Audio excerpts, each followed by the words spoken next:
What is up, you guys? Welcome back to another video. We're talking about how completely unnecessary a 200 horsepower motorcycle is, but they're freaking awesome. You'll see I'm at a Best Buy. I upped my game. I got a phone gimbal. It's a DJI Osmo 6, and I'm very excited to use it for future content. But that's not the focus of this video. The B-roll you see will be using it, so it'll be at a different location, so hopefully it's not confusing, but trust me, I'm going to put it to good use. But first, we definitely need to get some gas. And that brings me into why 200 horsepower is completely unnecessary. It really eats into a lot of the fun that you can have because of the efficiency, or the lack thereof, I guess you could say. I won't say it completely takes away from the fun, because it's still, oh my gosh, don't get me wrong, this is a ball of fun with two wheels. However, the range is very difficult to kind of plan stuff around. I mean, every day that I commute, I have a rather long commute, I have to fill up. But I don't want to make this all negatives, because obviously with the title, I still own one and it's still awesome. I still love it. I think my major point is, and a lot of you will definitely agree with this, the 200 horsepower mark is something that's completely unnecessary for motorcycles to hit. I mean, we've had how many with 160 horsepower that is plenty fast and gets you in a ton of trouble, let alone an extra 40 or 50 more than that. So I think it's just a numbers game for a lot of manufacturers to, like, oh, I'm more than 200. Like the new M1000R naked bike has 210 horsepower, where this only has 208. You know, it's just a numbers game. It's the same thing that you see in the car world, where you gotta have the latest and best and biggest numbers. But really, it's just a, you know what, swinging contest. I don't think there's really much difference between something that makes 180 horsepower like the Tuono and this that makes 208. Now on a straightaway, when you're racing at, you know, high speeds, sure, there's a difference. But every other scenario other than that, it makes zero difference at all. Let's get some fuel for this pig. 93, as always. $4.29 a gallon. What are gas prices where you guys are? I want to know. $4.29 I know is not bad in the grand scheme of things, especially for you guys in the UK, but here it's pretty high. I'm guessing 2.9. 2.6. It's always 2.6. Bets on whether this light is going to pick me up or not. I don't know how these lights operate. Hey, wow. Impressive.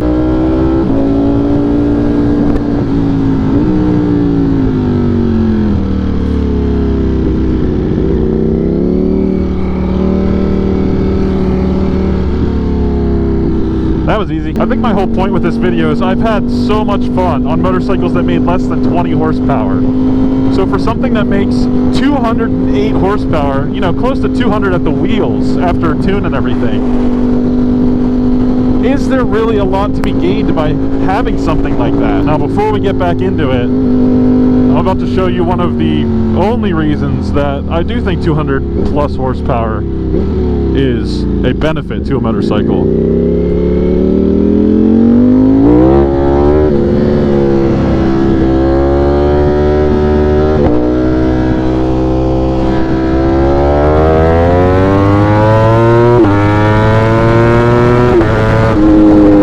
Speed with this much power, I mean, watch, 80 miles an hour, fourth gear.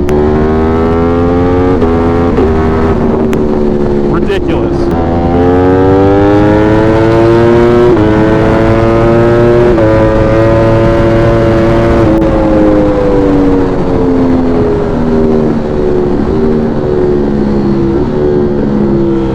Whoa, she's got a lot of pops. I love these long off-ramps and on-ramps. They're so much fun.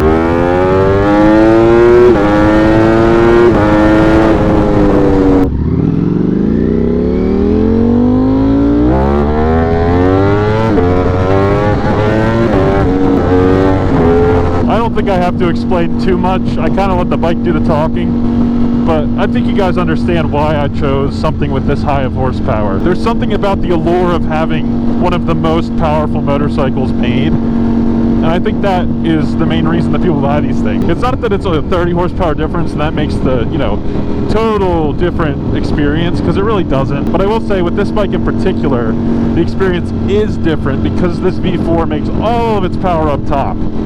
So for me, that was quite a change from my 160-ish horsepower Suzuki GSX S1000 that I used to have. We're gonna get some B-roll here.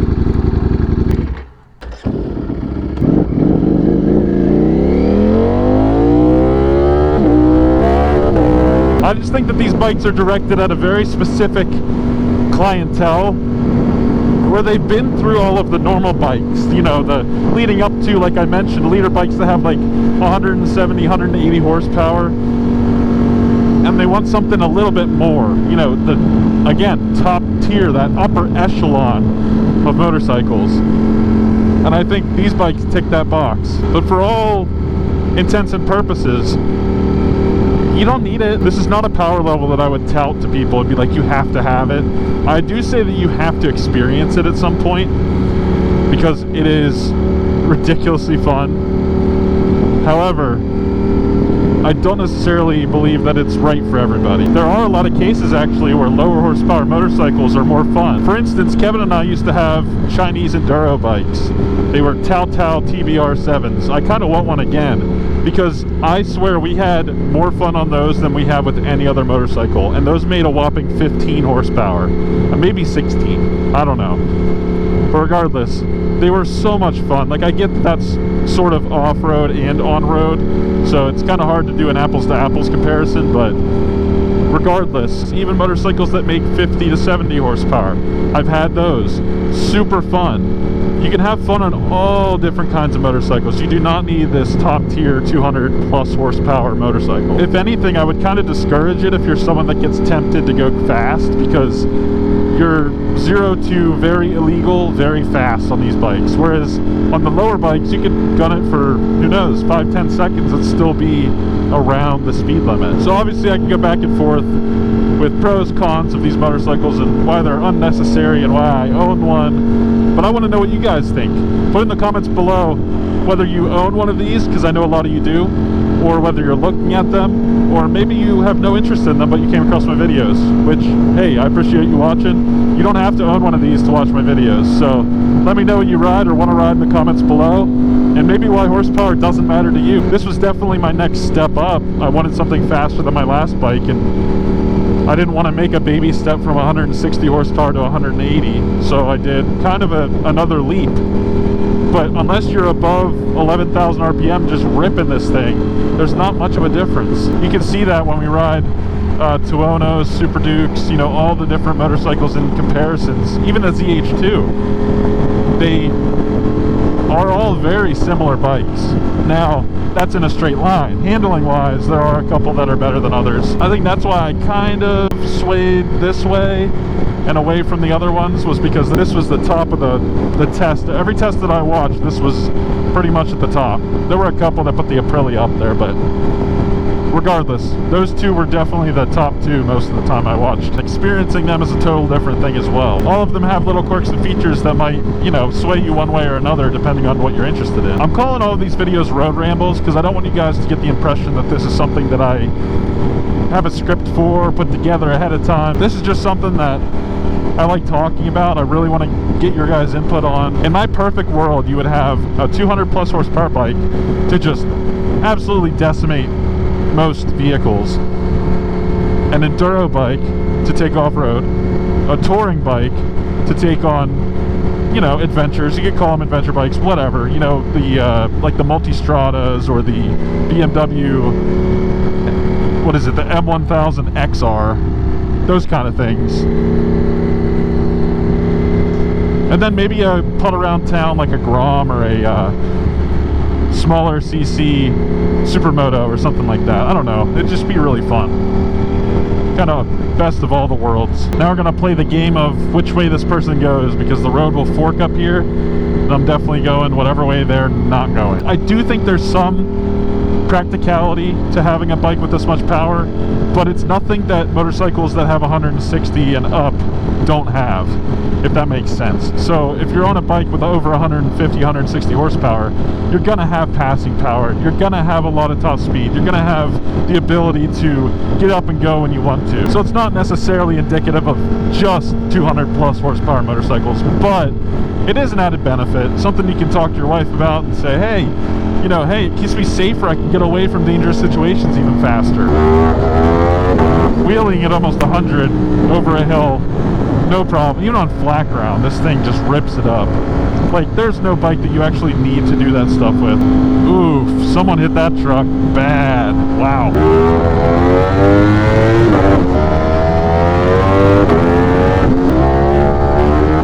Oh my gosh, you guys need to experience this. You don't have to own one, but if you ride motorcycles, please experience this at one point. Oh lord, why are we going so slow? They're going 15 under the speed limit at one point. What is happening? What is going on? What is happening? Alright guys, don't look.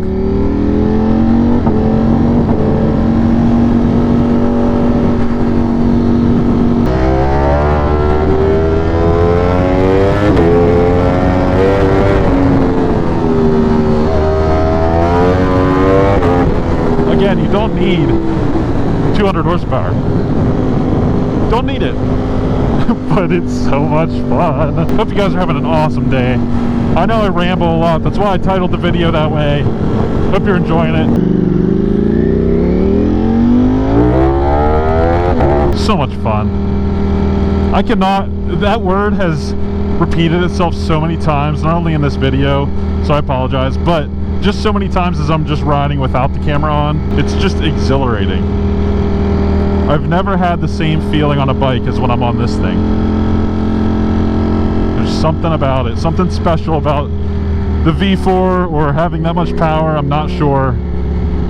So I guess to summarize this video before we get our daily event here, is it completely unnecessary? Absolutely. You can have fun with 5 horsepower. You can have fun with the Grom. Anything on 2 wheels, you can definitely have fun with. However, I do think these still have a place, and I'm excited to see what the future holds for them. I don't know what they're going to do, though, because, you know, these already have more than 200 horsepower. What are they, just going to keep going? Like, next, 10 years from now, we're going to have a 300 horsepower bike that's street legal? I know they make the H2R, but that's, I don't really count that. It's not street legal, but it makes over 300, so... just insane. Without further ado, let's get to the daily event.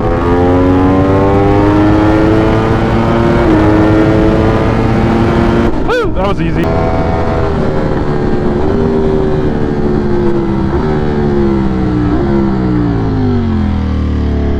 Made it.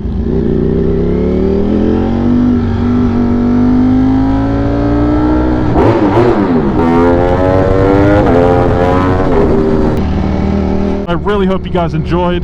Hope you have an amazing day, and I'll catch you on the next one.